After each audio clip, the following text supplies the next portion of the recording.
सोबत असेल जाणीव. रोखोक बातम्यांसाठी पाहत राहा जाणीव मराठी. होऊ द्या जाणीव. लाईक करा, शेअर करा आणि सबस्क्राईब करा आपल्या हक्काचे चॅनल जाणीव मराठी. गीत जसं प्रेरणादायी आहे तसं महाराष्ट्रातल्या सामान्य माणसातल्या शेतकऱ्याचं गीत काळ्या मातीचं आहे. जसे गीतकार कवी विठ्ठल वाघ आहेत आणि गेली अनेक वर्ष मराठी कवितेच्या प्रांताशी आणि साहित्याच्या प्रांताशी अत्यंत या कार्यक्रमामध्ये आम्ही मनापासून स्वागत करतो. साहित्य महामंडळाचे अध्यक्ष म्हणूनही त्यांच्याकडे जबाबदारी आहे आणि याच संस्कृती प्रकाशनच्या म्हणून त्या महाराष्ट्राला सुपरवाईज आहेत. पण साहित्य महामंडळाच्या कार्यवाह या नात्याने 3.5 मिनिटाच्या गाण्याची सवय असलेले आपण सगळेजण या गाण्याकडे 3.5 मिनिटाच्या चष्म्यातनं बघूच शकत नाही. आत्ता विनोद कुलकर्णी सरांनी जे काही सगळे आयाम सांगितले या गाण्याला स्पर्श करणारे, मला स्वतःला असं वाटलं होतं की बापरे 7 मिनिटं गाणं लोक ऐकतील का. आता मला असं वाटतंय 7 मिनिटात एवढं सगळं कसं बसवलं, कारण खूप काय काय प्रवास या गीताच्या माध्यमातून होतोय. हा केवळ सातारा नाही, केवळ मराठी भाषा नाही, केवळ संमेलन नाही, तर या तिन्हीच्याही पलीकडे जात मराठी भाषकांसाठी प्रेरणा गीत ठरणार आहे. मी आदरणीय विठ्ठल वाघ सर तुम्हाला विनंती करते की याचं अनावरण करावं. स्वप्न करताना आम्हाला अनुभवायचं.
ज्योत चेतली अक्षरे पोचवी घराघरात, मुळाक्षरे गिरवली भीमाने जुन्या राजवाड्यात.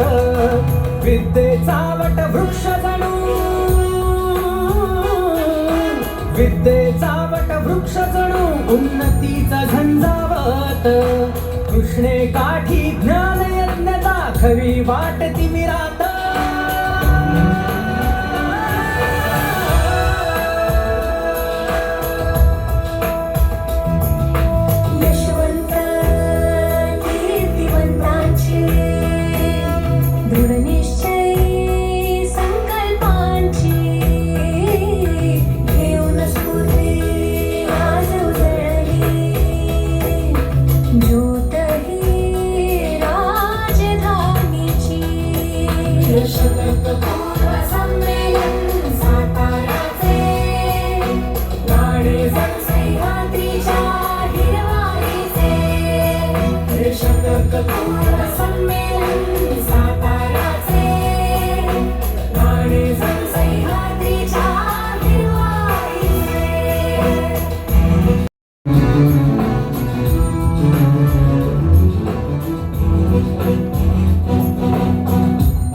बरघामाचे उभे राहिले,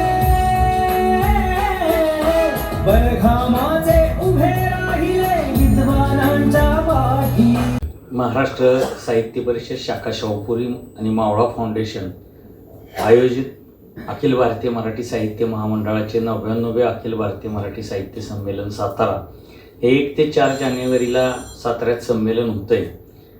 10 वर्षानंतर ते हे संमेलन 4 दिवस होणार आहे. हे संमेलन अतिशय देखणं आणि वेगळं व्हावं यासाठी आमचे प्रयत्न सुरू आहेत। या प्रयत्नांचाच भाग म्हणून आजचं संमेलन गीत आम्ही तयार केलेलं आहे। साताऱ्यात होणारं हे 4थं संमेलन आहे। 1905, 1962, 1993 आणि आता 2026 अशा 4 संमेलनामध्ये एकाही संमेलनाला गीत नव्हतं आणि तो विचारही हे गीत करण्यापाठीमागं आम्ही केलेला आहे। आज जे संमेलन गीत प्रदर्शित होणारे किंवा प्रकाशित होणारे ते विठ्ठल वाघांच्या हस्ते होणारे याचा मला मनस्वी आनंद आहे। साताऱ्यात संमेलन व्हावं यासाठी 12 वर्ष आमची तपश्चर्या सुरू होती आणि आता ती घटिका काही दिवसांवर येऊन ठेपलेली आहे। अशा वेळेस हे संमेलन गीत प्रदर्शित होतंय त्याचा एक मनस्वी आणि वेगळा आनंद मला आहे।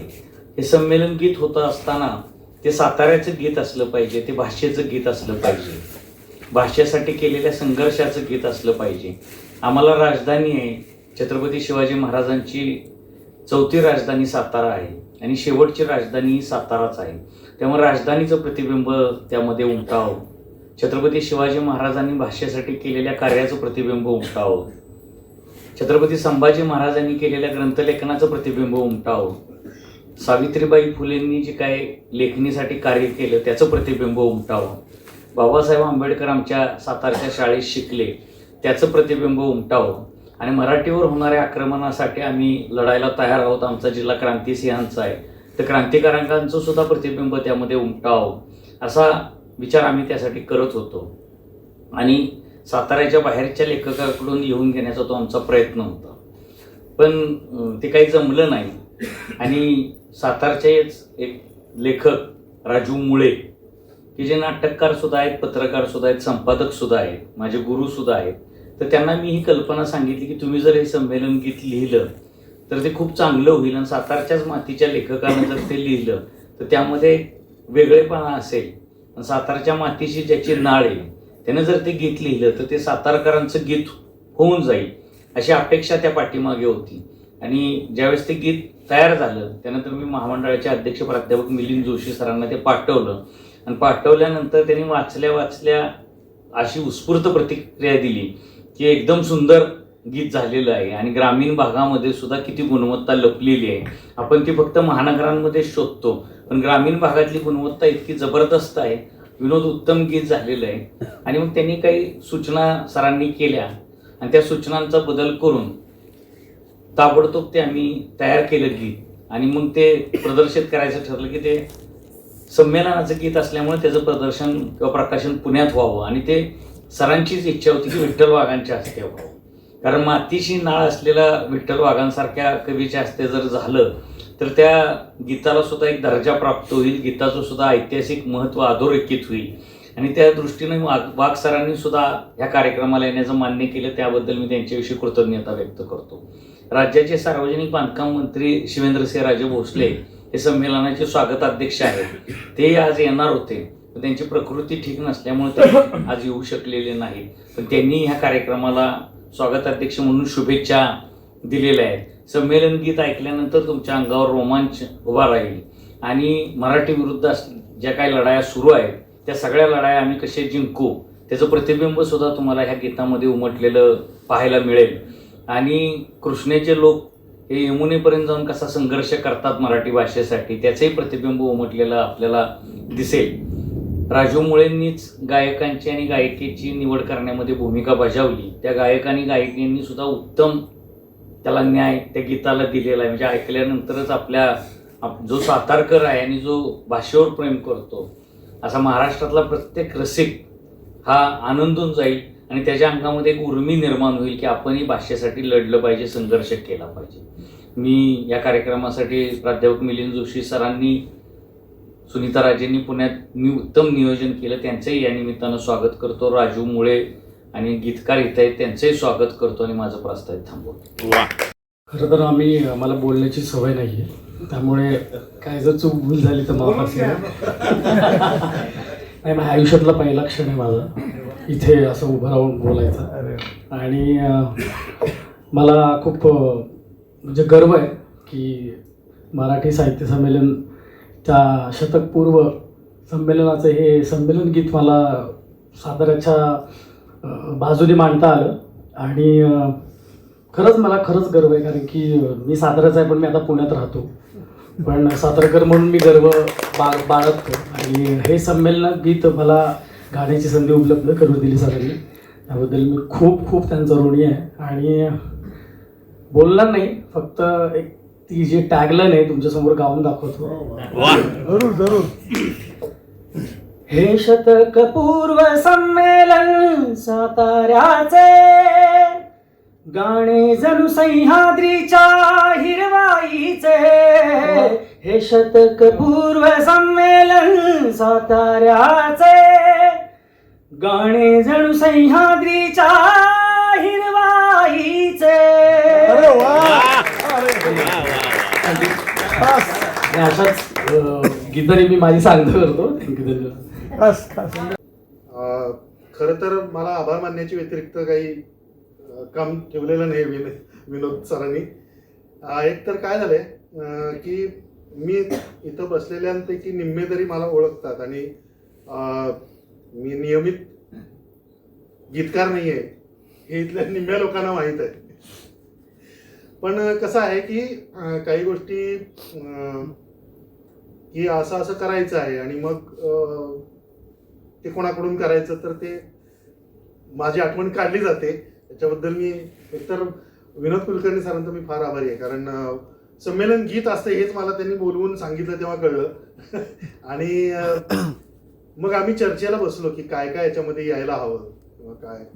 तर पहिली गोष्ट म्हणजे आमच्या सातारच्या संमेलनाच्या नगरीचं नाव हे जे आपले संभाजीपुत्र शाहू आहेत त्यांच्या नावावरून आपण केलं आहे. स्वराज्य विस्तारक छत्रपती शाहू महाराज संमेलन नगरी, अशा ह्या नगरीमध्ये ते संमेलन होणार आहे.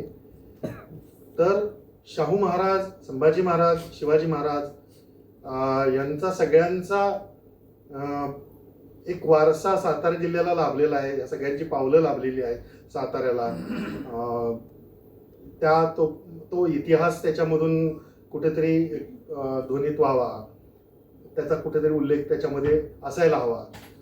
दुसरी गोष्ट अशी आहे की मराठीला अभिजात भाषेचा दर्जा मिळाल्यानंतर पहिलं संमेलन झालं ते दिल्लीत झालं.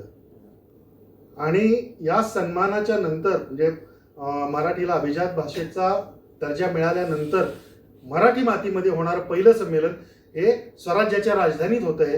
हे फार मोठं एक योगायोग आहे आणि हा सगळा जुळवून आणलाय विनोद सरांनी आणि जोशी सरांनी. त्यामुळं त्याच्यातला आतला आणखीन एक गुंता असा आहे की गुंता म्हणण्यापेक्षा योगायोगाचा एक आणखीन त्याच्यामधला भाग की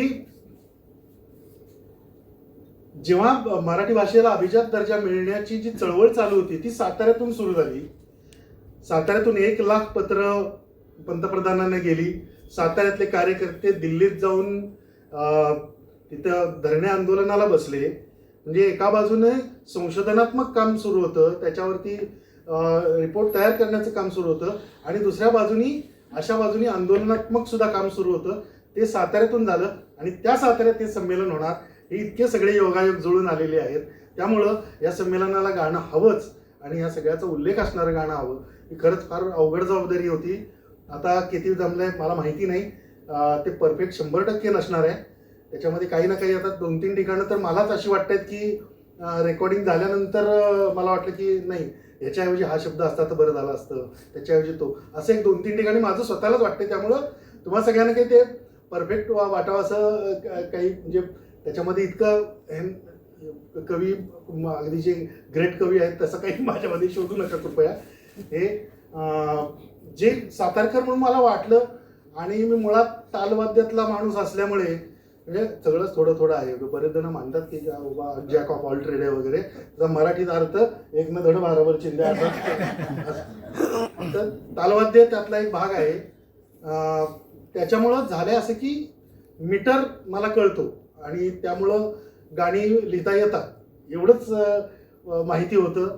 मग त्याच्यावरती थोडा विचार करणं आलं, अभ्यास करणं आलं, मग काय करायचं काय नाही आणि ते झालं एकंदरीत माझ्या हातून झालं एवढंच मी म्हणेन. आणि विनोदची आणखीन माझी अडचण एकच आहे, व्यासपीठीय माणसं नाही आम्ही. मी तर नाटकातला आहे, मला पाठ केलेले संवाद मांडायची सवय त्यामुळं पाठ न करता व्यासपीठावर उभं राहून बोलण्याची सवय नाही आहे. पण मी या ठिकाणी वाघ सरांचे खूप म्हणजे त्यांचे आशीर्वाद मला मिळाले याचा मला खूप आनंद झाला. आणि सरांनी मॅडमनी आमच्या तर विनोद सरांची आमची तर बरेच वर्षांची आम्ही ऐक्यमध्ये म्हणजे पत्रकारितेची सुरुवात आम्ही दोघांनी एकत्र केली. त्यामुळं त्यांनी माझी आठवण या वेळेला काढावी आणि माझ्याकडून ते व्हावं इथपर्यंत. आता इथे जमलेल्यापैकी बऱ्याच जणांना ते आवडले, त्यांच्या रिॲक्शन्सवरून जाणवलं. धन्यवाद सगळ्यांना. मला संधी दिली आणि सगळ्यांनी ते ॲप्रिशिएट केलं. विनल विशेष अभिनंदन. आणि त्यातले जे कलाकार बाकीचे आहेत, संगीतकार आहेत, त्यांनी सातारच्या संमेलनाला उपस्थिती त्यांनी येऊन जावं आणि एकदा मंचावरती उभं राहून लोकांना चेहरा दाखवावा एवढीच माझी त्यांना विनंती आहे. माणूस तालावर असल्याशिवाय इतकं तालबद्ध गीत होऊ शकत नाही. सुरुवातीला मी या दोघांचंही मनपूर्वक अभिनंदन करतो. मला जेव्हा मिलिंदांनी सांगितलं की तुमच्या हस्ते लोकार्पण करायचं आहे, तेव्हा मला कळत नव्हतं की असा मी काय गुन्हा केला. नंतर आठवलं की बाबा आपण गीतं लिहितो, सिनेमाचे लिहितो, कविता लिहितो, तर हे काहीतरी बरं बोलतील.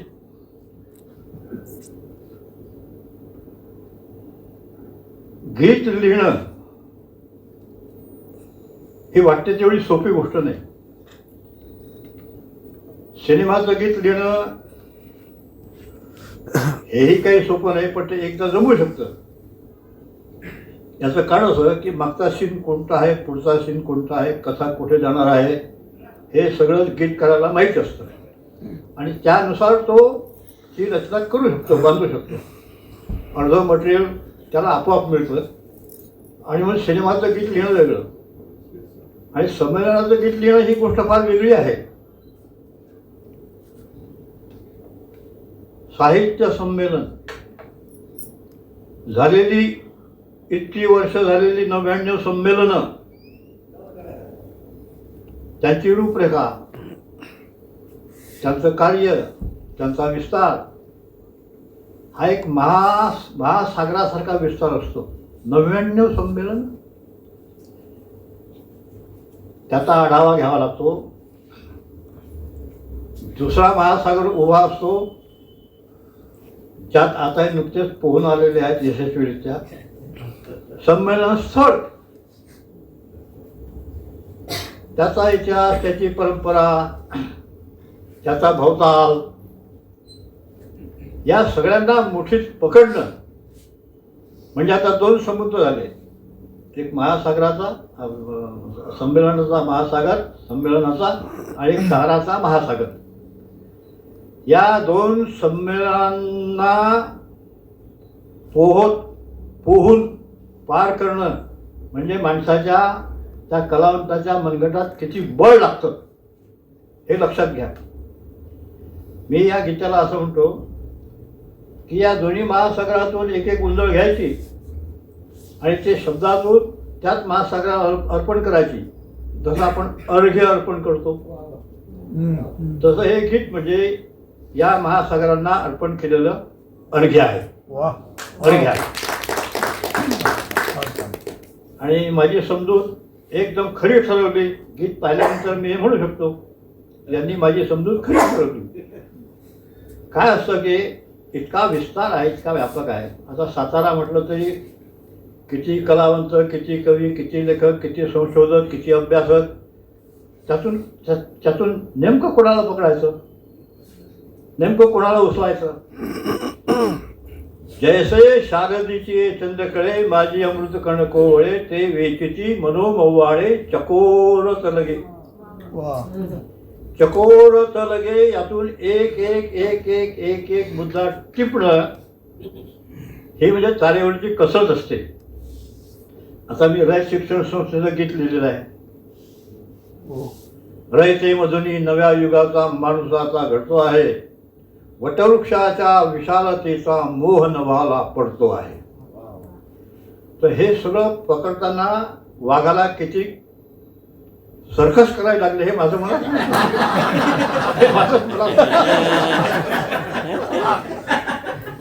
एवढी सर्कस करावी लागते आणि ते यांनी केलेली जाणवते, दिसते. म्हणून या दोन्ही कलावंतांचं मनापासून अभिनंदन करतो. सरफरोशी की तमन्ना अब हमारे दिल में है, देखना है जोर कितना बहादुरी कातिल में है. एवढा मोठा पसारा समोर असताना हा पसारा कलावंताच्या बाहूमधलं जोर, प्रतिभेची ताकद, प्रतिभेचं सामर्थ्य अजमावित असतो आणि त्या कसोटीला हे उचललेले आहेत. म्हणून मी त्यांचं मनपूर्वक अभिनंदन करतो. आता मी वाचतो.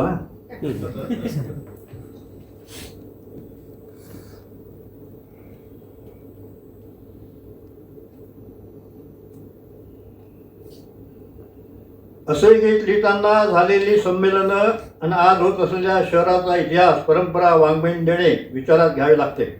त्या महासागरात आणखी भर घालावी लागते. धोम धरणाचे, कृष्णेचे, खरातांच्या आडगावचे पाणी ओतावे लागते. मांडेशी बांगरवाडीच्या प्रादेशिकतेत कास पठाराची सप्तरंगी इंद्रधनुष्य साकारणारी फुलं फुलवावी लागतात. श्रीनिवास कुलकर्णीच्या डोहात यथेच्छ डुंबावे लागते. कृष्णाकाठी वाहणारे सह्याद्रीचे वारे मुठीत पकडावे लागते. स्वातंत्र्य लढ्यातील सत्याग्रहीला साहित्याग्रही बनवावे लागते. क्रांतिसिंह नाना पाटलांपासून मर्ढेकरांच्या सामान्य गणपत वाण्याची दखल घ्यावी लागते. प्रमोद कोपर्डेंच्या आतल्या आत खोल शिरावे लागते. साताऱ्याला जाता जाता सांडलेल्या बुगडीचा मागोवा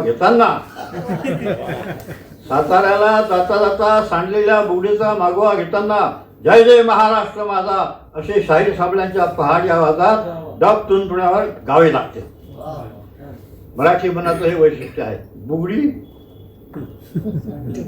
लावणी ही शायरी. माझा मराठीचा जीवनाचे होऊन लावणी, देई जफावरी थाप बोले शाहिराची वाणी. हे माडगुळकर आणि हे साबळे मला माहीत नसतं तर मी ह्या ओळी लिहू शकलो नसतो. माझा मराठीचा जीवनाचे होऊन लावणी, देई जफावरी थाप बोले शाहिराची वाणी. घाम गाळून लावितो बुक्का काळीचा कपाळी, तमाशाचा रंगणारा गातो पहाटे भुपाळी. राहे चोखया होऊन विठ्ठलाच्या पायरेशे, माझा पुंडलिक ठेवे उभा विटेवरीच्याशी. मस्तानीच्या सोबतीच बाजी होऊन रंगतो, दुश्मनाच्या सुनेलाही आई म्हणून बंदितो. ही सगळी या लोकांची कृपा आहे. डब तुणतुण्यावर गावे लागते तेव्हा पुढे सज्जनगडाच्या पायथ्याशी वसलेला उपरा आपल्या मनातही स्थान मांडून बसतो. अजिंक्य तारा आणि प्रतापगडाच्या धडाडणाऱ्या तोफा आपल्यातील पुरुषार्थ आजही जागवतात. आपल्या अलौकिक ज्ञानसाधना आणि तपश्चर्याने तर्कतीर्थांनी वाईच्या पावनतीर्थाला ज्ञानतीर्थ करताना पाहून नतमस्तक व्हावे लागते.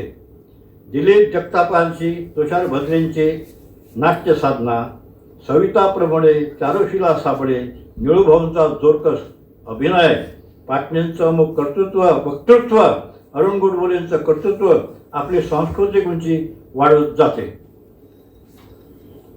नायगाव सावित्रीबाईचं असं गाव ज्यांना स्त्री जीवनाचं दबलेलं विश्व बदलून टाकलं नाव गाव. सामाजिक आणि वाङ्मयीन दोन्ही आघाड्यांवर केलेला चिरंतन संघर्ष, काळोखाच्या प्राक्तनाला उजेडाचे दान जावे, जीव लावा वासाठी वेळ येता प्राण जावे. त्यांच्या काव्यफुलातून त्याची प्रचिती येते. हाच वारसा कृषी जीवनात तोच वारसा वेदांतिका राजे भोसले शेतकऱ्यांच्या आर्थिक उन्नयनासाठी चालवित आहेत. उजाड होऊ पाहणाऱ्या माळरानावर हरित विश्वाची निर्मिती करणारे देवराई सयाजीच्या धडपडीतून उद्या साकार होईल. एक ऐतिहासिक दस्तावेज या झाडांच्या रूपाने महाराष्ट्राला सयाजी देतो आहे. आता हे जे सगळं मी वाचतो आहे आणखी खूप आहे त्याने बरंच पकडलं आहे, काही मी पकडलेलं आहे. ही पकडापकडी तेव्हा जमते, तेव्हा असं सुंदर गीत निर्माण होते. मी या दोघांचंही पुन्हा मनपूर्वक अभिनंदन करतो. तुम्ही नाटकात असा, उद्या सिनेमात जा, पण पण पण हम किसी से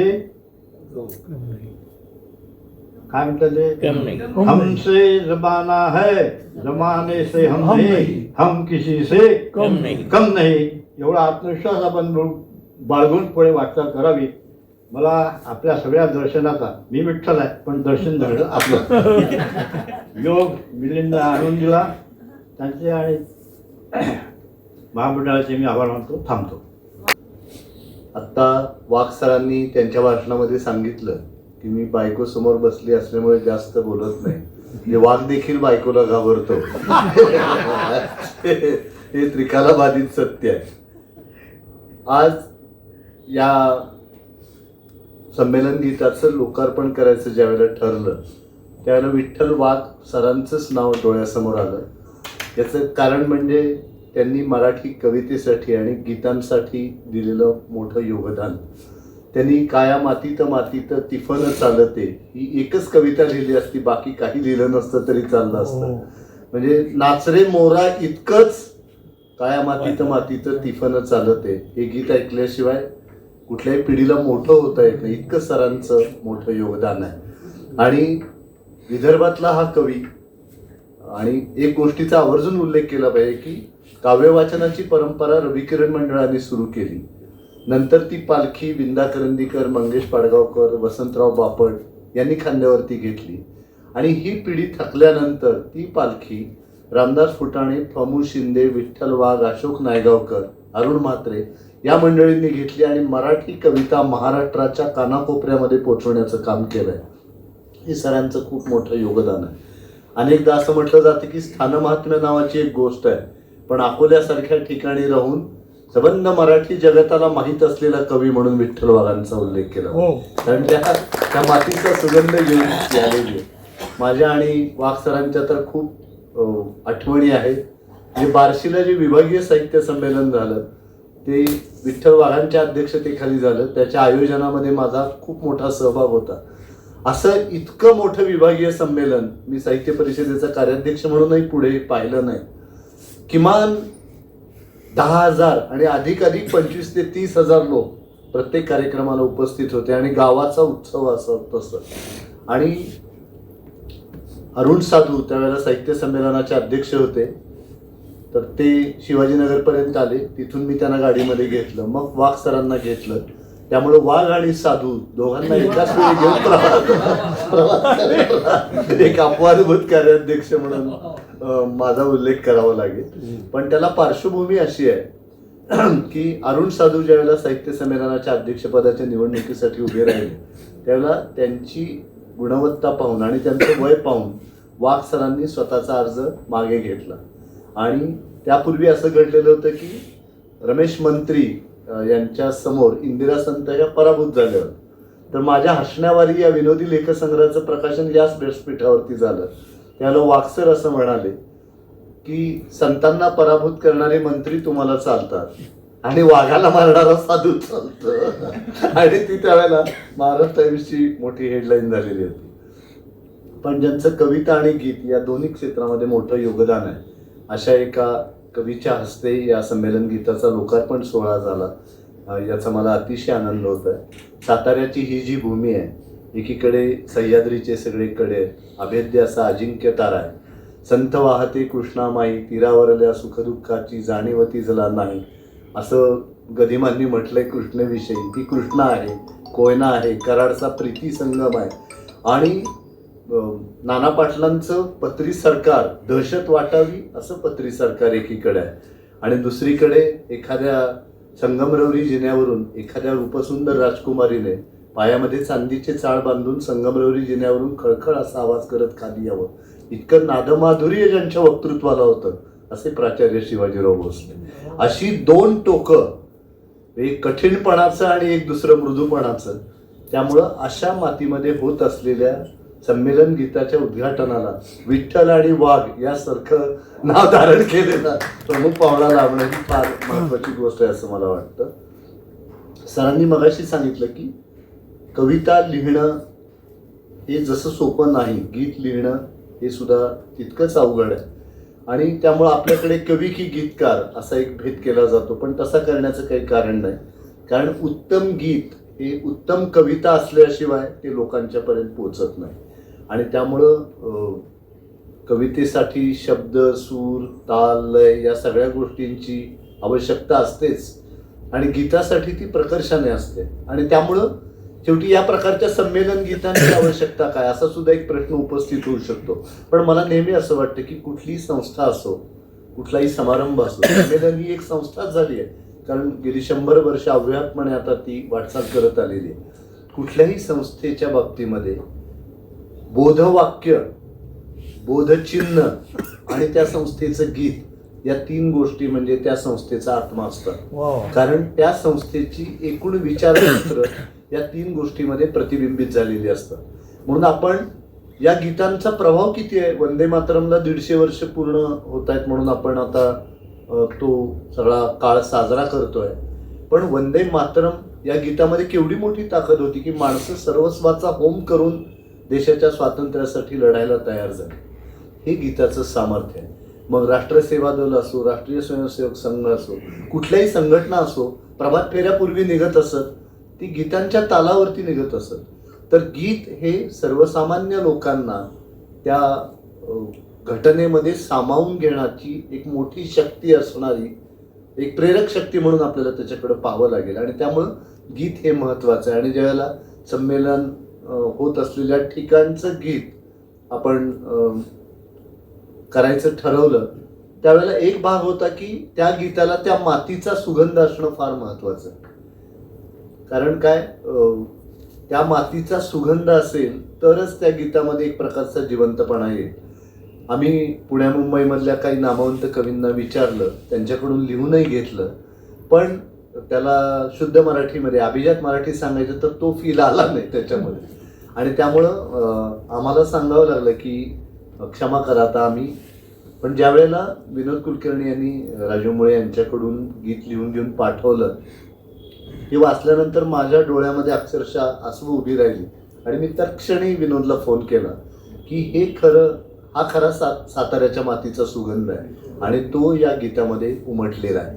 तर त्यामुळं हे साताऱ्याच्या मातीचं सुगंध घेऊन आलेलं हे संमेलन गीत संपूर्ण महाराष्ट्राला आपलंसं वाटेल यामध्ये मला अजिबात शंका वाटत नाही. आणि विनल देशमुख त्यांच्या सहकार्याचंही खूप कौतुक केलं पाहिजे. आणि ज्यावेळेला त्यांनी पहिला ट्रॅक आम्हाला पाठवला, आमची अशी अपेक्षा होती की साताऱ्याचा जो काही एकूण बाणा आहे असा आक्रमक, तर तो सुद्धा त्या सगळ्या गीतांमधून उंचीला पोचला पाहिजे. तर ते सुद्धा भान संगीतकारांनी आणि गायकांनी अगदी व्यवस्थित ठेवलेलं आहे. त्यामुळे साताऱ्याचं संमेलन संस्मरणीय होईलच, पण ते संमेलन संपल्यानंतरही हे संमेलन गीत लोकांच्या मनामध्ये रेंगाळत राहील याची मला पूर्णतः खात्री आहे.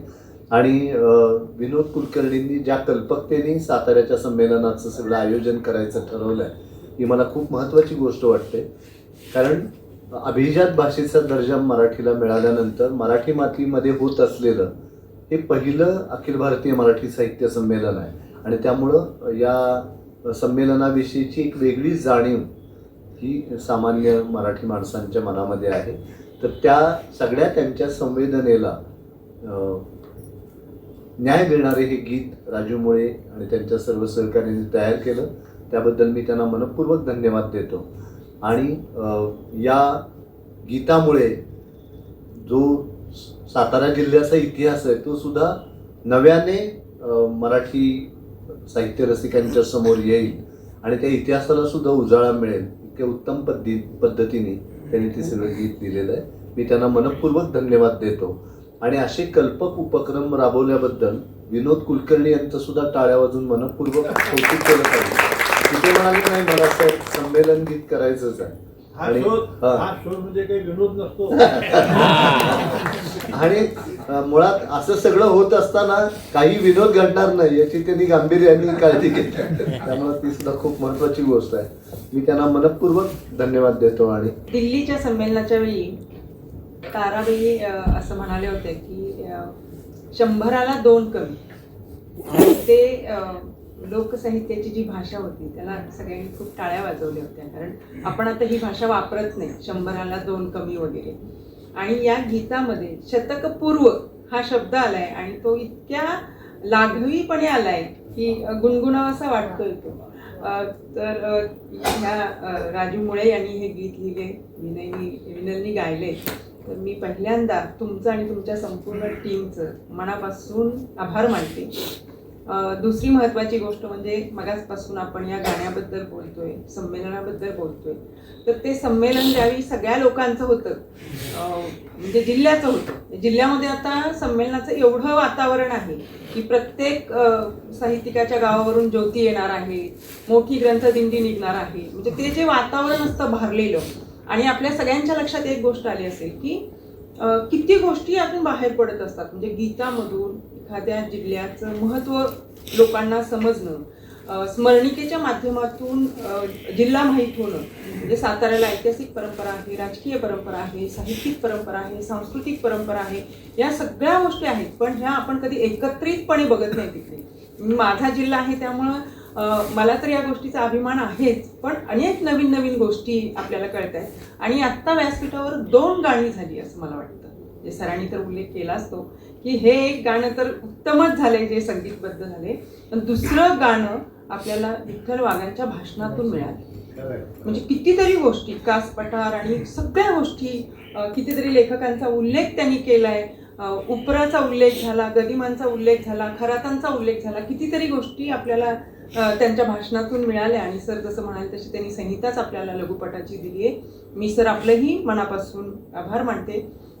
सरांच्या भाषणाबद्दल तर काय बोलावं, आमच्या महामंडळाचे अध्यक्ष सर आपलंही मनापासून आभार मानते. आणि विनोद कुलकर्णी ज्यांनी जे खूप यामध्ये आपलं संपूर्ण योगदान देत आहेत असं आपण म्हणूया.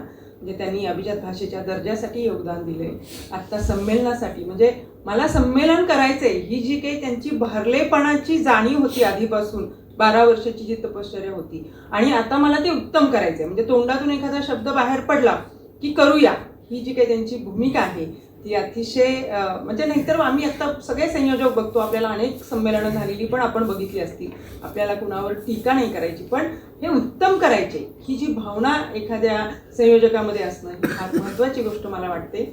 आणि त्या सगळ्याला पाठबळ देणारे आमचे शिवेंद्रराजे भोसले, म्हणजे आज ते खरे येऊ शकले नाहीत, पण परवा मांडव उभारणीच्या कार्यक्रमाच्या वेळी ते होते.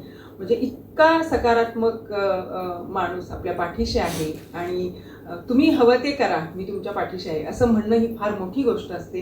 मी महाराजांचं सुद्धा मनापासून आभार मानते. विनोद आपलंही आभार मानते. स्नेहल तर आमच्या साताऱ्याचीच आहे, ती कायम सूत्रसंचालनासाठी आणि या सगळ्या गोष्टीसाठी, आणि तिला सगळंच माहिती आहे त्यामुळे तिला काही वेगळं सांगायची गरज पडत नाही.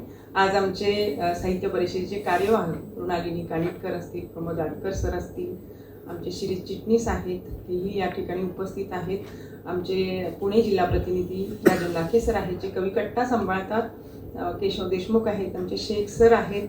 बरीचशी मंडळी आज या ठिकाणी आलेली आहेत. विठ्ठल वाघांच्या सुविद्य पत्नी इथं आहेत. आपल्या सर्वांचं मनापासून आभार मानते आणि हा कार्यक्रम संपला असं जाहीर.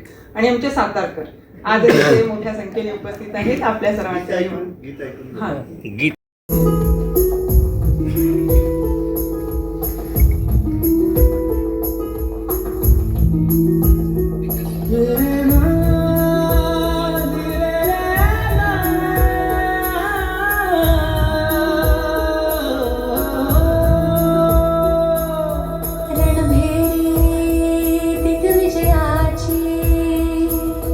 ललकारी माय बोलीची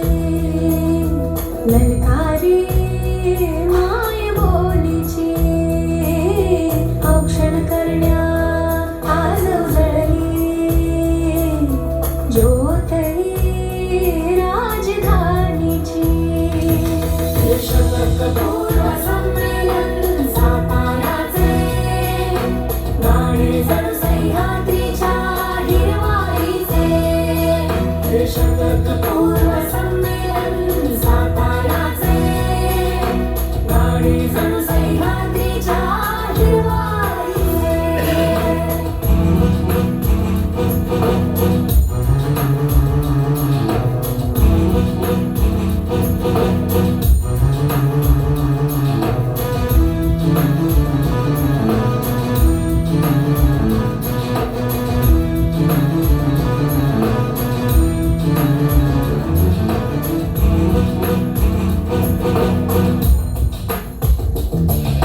शिवरायांनी या भूमीवर अखंड धरली छाया स्वराज्य विस्तारक शाहूंनी रचला भक्कम पाया शिवरायांनी या भूमीवर अखंड धरली छाया स्वराज्य विस्तारक शाहूंनी रचला भक्कम पाया क्रांतिसिंह गरजला येथे क्रांतिसिंह गरजला गोऱ्या थेट भिडाया असा लढा उभारा आमचा जिंकू सर्व लढाया